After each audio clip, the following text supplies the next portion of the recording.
Statistik lemah Timnas Indonesia pilih Sinteyong, blunder di Piala Asia kah? Media Arab sentil Timnas Indonesia jelang Piala Asia 2023. Mimpi terlalu tinggi, kualitas apa adanya, begitu kata mereka.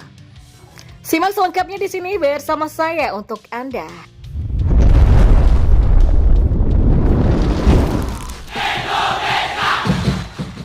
Nah, Sinteyong kembali menunjukkan hak prerogatifnya di Timnas Indonesia dengan memanggil pemain-pemain berstatistik lemah ke Piala Asia 2023-2024. Sebanyak 29 pemain dipanggil Shin untuk pemusatan latihan Timnas di Turki. Pemusatan latihan itu diharapkan bisa mengatrol permainan tim saat tampil di Grup D Piala Asia 2023. Pada fase awal kejuaraan edisi ke-18 AFC ini, Indonesia akan berhadapan dengan Irak, Vietnam, dan juga Jepang. Untuk laga ini, Shin dengan pemain berstatistik lemah. Syahrul Trisna, kiper kedua Persikabo 1973 pada musim ini malah dipanggil. Yang menyingkirkan Nadeo Argawinata dan Muhammad Adi Satrio yang dianggap lebih layak untuk masuk daftar panggil.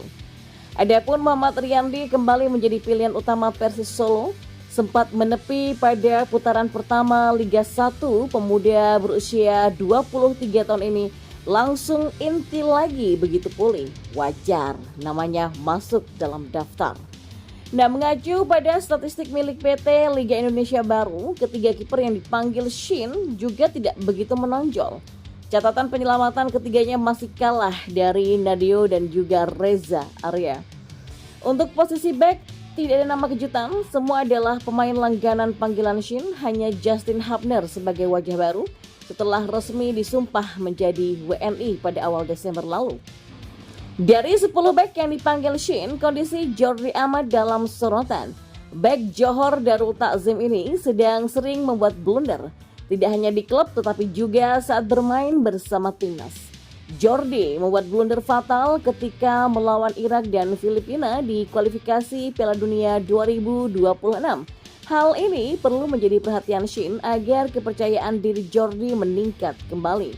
Ya, beralih ke tengah, Syayuri bersaudara kembali masuk dalam daftar panggil. Keduanya terakhir kali dipanggil untuk pertandingan uji coba melawan Palestina namun gagal main karena cedera. Masuknya nama Arkan Fikri juga cukup mengejutkan. Gelandang Arema FC ini menjadi yang termuda dalam daftar 29 pemain yang dipanggil. Statistik Arkan di Liga 1 juga tak istimewa. Dari 19 kali tampil di kompetisi pada musim ini, Arkan hanya 2 kali main penuh 90 menit. Dicatat LIB, Arkan melepaskan 388 umpan dari 19 laga dan yang akurat adalah 322 kali. Namun Arkan menjadi satu-satunya gelandang bertahan murni dalam skuad pilihan Sinteyong. Ya, total ada 5 pemain lini depan yang dipanggil oleh Sinteyong ke Timnas Indonesia, yaitu Hoki Caraka, Ramadan Sananta, Dedi Sulistiawan, Dimas Derajat, dan juga Rafael Struijk. Dari kelima striker ini hanya Sananta dan Struijk yang terbilang agak menjanjikan. Sananta sendiri mencetak 2 gol dalam laga terakhirnya bersama Persis di Liga 1 2023-2024. Adapun Struijk sudah promosi ke tim utama ADO Den Haag sejak Juli 2022. Sudah 8 laga dijalani pemuda 20 tahun ini bersama tim senior ADO yang tampil di kasta kedua Liga Belanda. Ya, karena musim ini tidak banyak mendapatkan tempat di tim senior, Struijk dominan bermain di tim U21. Ya, total menit mainnya di Keken Kampion Divisi adalah 36 kali dengan 8 gol dan juga 5 assist.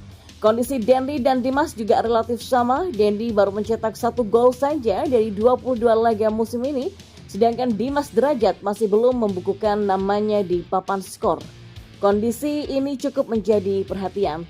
Nilai positifnya, Dimas dan Dendi tampil berbeda saat di timnas, tampil kurang garang di klub, malah membuat keduanya sama-sama menyumbangkan 3 gol untuk timnas sepanjang 2023. Shin sepertinya puas dengan kinerja Dendi dan Dimas. Keduanya juga bisa dikonstruksi sebagai pemain yang rajin menjemput bola dan pantang menyerah saat berduel dengan lawan-lawan berpostur besar. Adapun statistik Hoki Caraka sebagai striker baru timnas lebih baik daripada Dendi dan juga Dimas.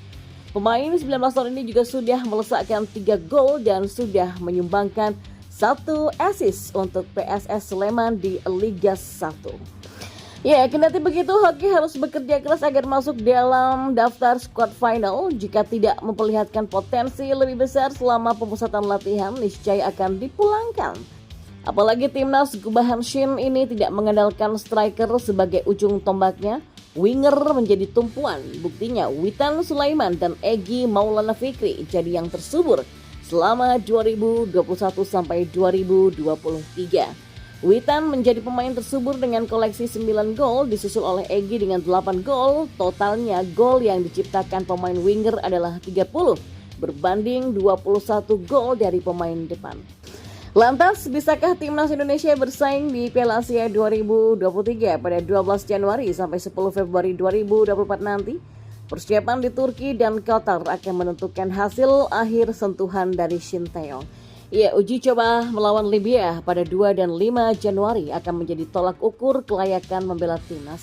Jika tidak sesuai dengan kebutuhan, maka pemain akan dicoret menjelang laga uji coba melawan Iran pada 9 Januari nanti. Ya, persiapan timnas Indonesia mendapatkan sorotan oleh salah satu media asal Jazirah Arab jelang keberlangsungan Piala Asia 2023. Ya, tentang kiprah di ajang 4 tahunan paling bergengsi di benua Asia tersebut, tim Merah Putih mendapatkan sorotan. Sorotan terkini datang dari media asal Qatar yaitu Al Jazeera. Media ini menyebut bahwa timnas Indonesia datang ke Qatar dengan mimpi yang besar. Namun, media tersebut juga meragukan mimpi Jordi Amat dan kawan-kawan.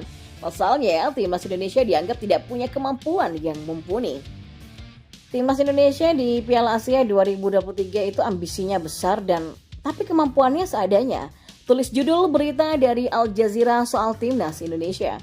Tentu, judul tersebut didasarkan dengan rekam jejak timnas Indonesia selama ini. Selama ini, timnas Indonesia baru 5 kali bermain di Piala Asia. Piala Asia 2023 menjadi turnamen perdana untuk skuad Garuda setelah 16 tahun absen lamanya. Media asal Qatar ini menyinggung langkah PSSI untuk mewujudkan mimpi besar tersebut. Langkah ini dimulai dari merekrut pelatih asal Korea Selatan Shin Tae-yong di tahun 2019. Shin Tae-yong sebelumnya sukses menjadi pelatih timnas Korea Selatan senior, datang untuk melatih timnas Indonesia dengan kontrak jangka panjang. Mimpi besar PSSI untuk mewujudkan prestasi membanggakan bagi timnas Indonesia juga dikebut dengan serius.